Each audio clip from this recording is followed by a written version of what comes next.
warahmatullahi wabarakatuh. Hello everybody, my name is Nunung Nur Aini.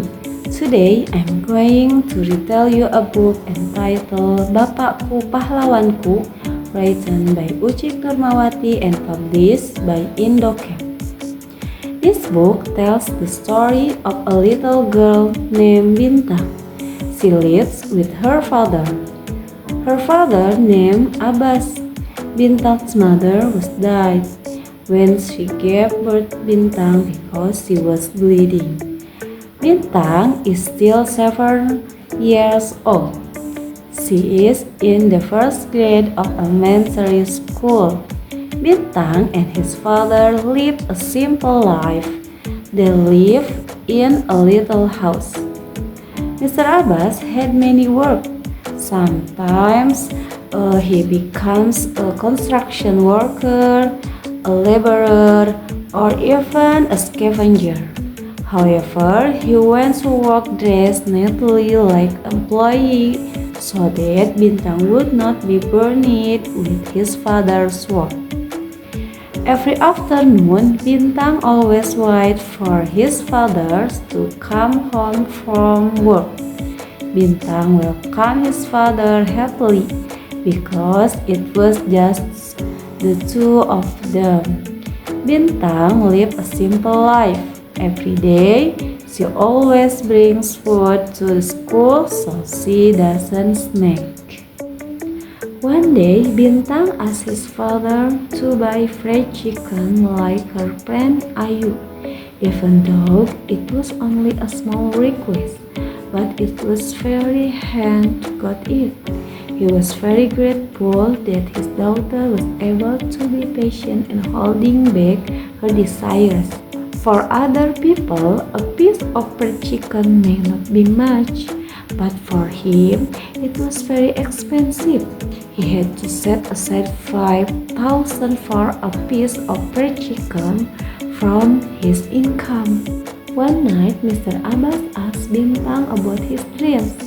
It turned out that Bintang's dreams is to become a super female hero like Wonder Woman or Captain Marvel. But Mr. Abbas shook his head. He chuckled. Where can there be dreams like that, Bintang? The idol is like a doctor, teacher, chef, or something else. Why did you become Wonder Woman? Continued Mr. Abbas. Being a doctor, teacher, chef, or something else will also make you great if you are serious about it. If Bintang wants to aspire to become a doctor, be a great doctor, humble, ready to carry out her duties as a doctor no matter the times. At any time, she must be ready if needed, no matter the place. Wherever you are, you have to be ready if you need it.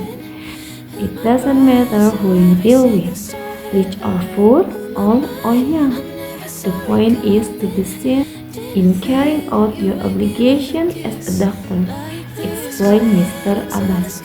Then Bintang chose to become a teacher for the reason that she could provide free tutoring so that children who couldn't afford it could still take tutoring without having to pay. This answer touched Mr. Abbas' heart because he was unable to fulfill his doctor's wish to take lessons like Bintang's friends.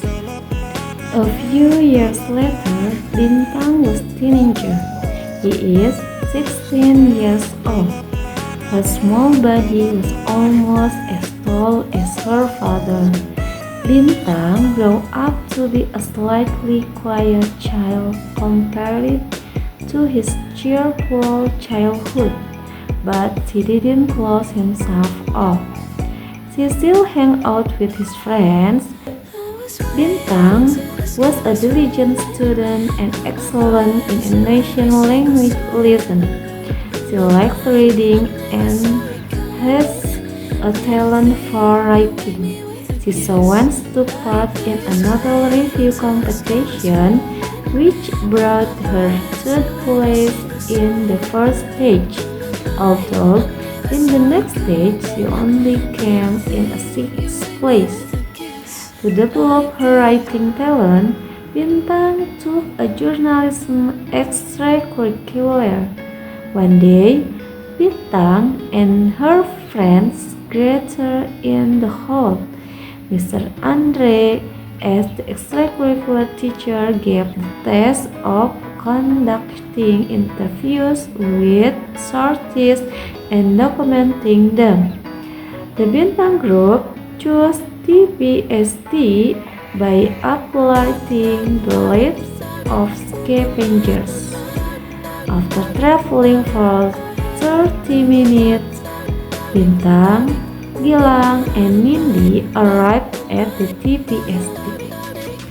Before them, a towering mountain of rubbish afraid a full nursery perching almost worn out, blooming with the dust amid the scorching heat of the sun and feeling hot the crown of my head. They observed all corners of the TPST. You can see an excavator moving the scoop of rubbish from the spot of the mountain and dump it on the side of the pig.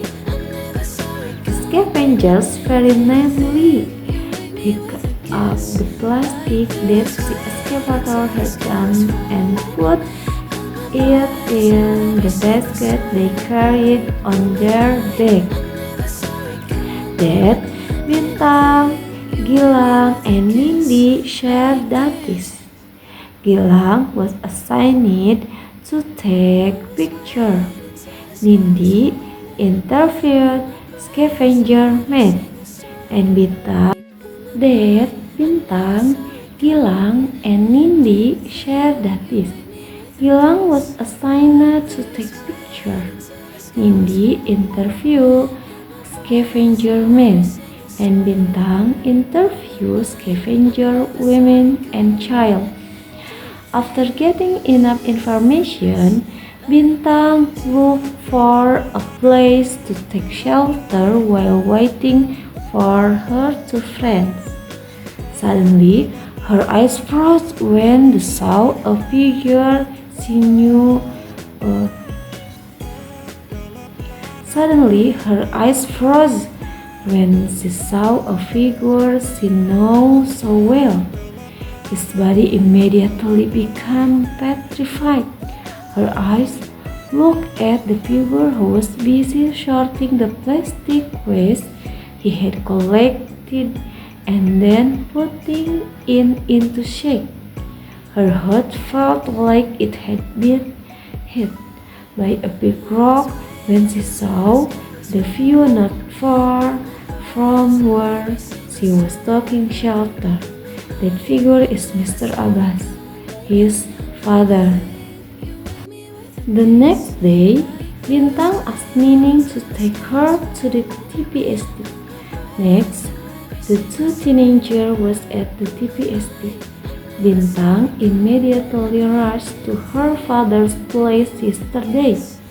Bintang stopped her steps and turned around to cry while hanging Nining. Seeing his condition, Nining was confused and didn't understand Bintang's attitude. The next day, Bintang took Nining to follow her to the TPST. Suddenly, from a distance, people could be heard shouting, "Landslide! Landslide! Landslide!" As a result, these screams triggered people running. Bintang remembered her father and immediately turned around to the two ran toward the source of the sound, but Nining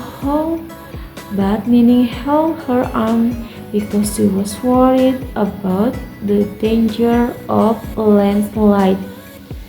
However, Bintang determined to find his father.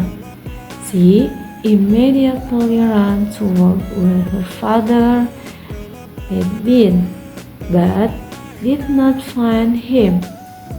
So cried uncontrollably. She was afraid that her father was one of the scavengers buried by the landslide. Bintang looked for her father at the place where the victim had been evacuated, but she had to swallow disappointed. None of them was Mr. Abbas. It was getting late in the day. Nining invited Bintang to go home.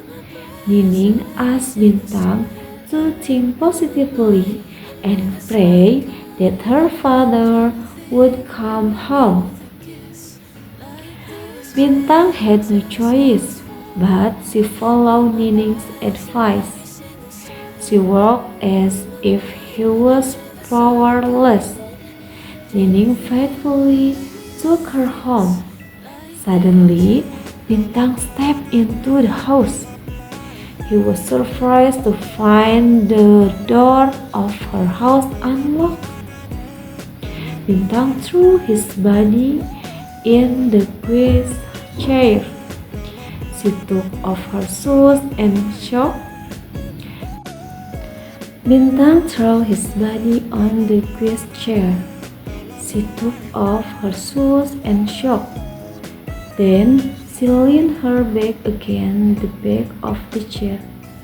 She cried. She remembered his father, then sobbed. She was afraid to imagine something bad happening to his father, the only family he has.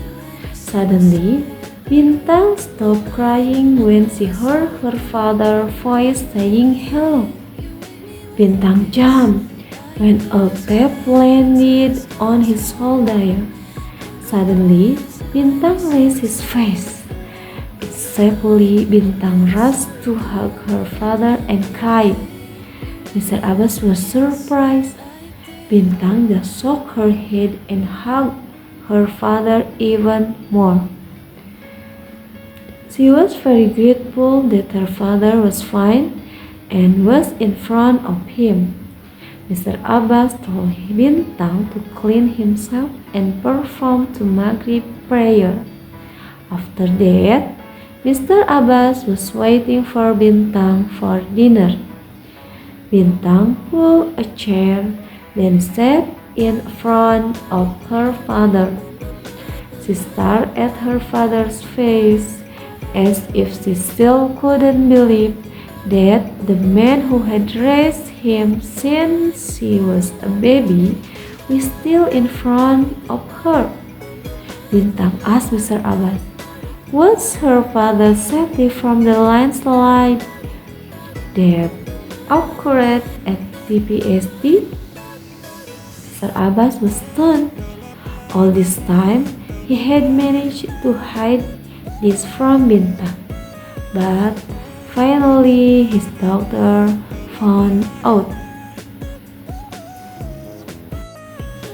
He had no choice but to speak the truth.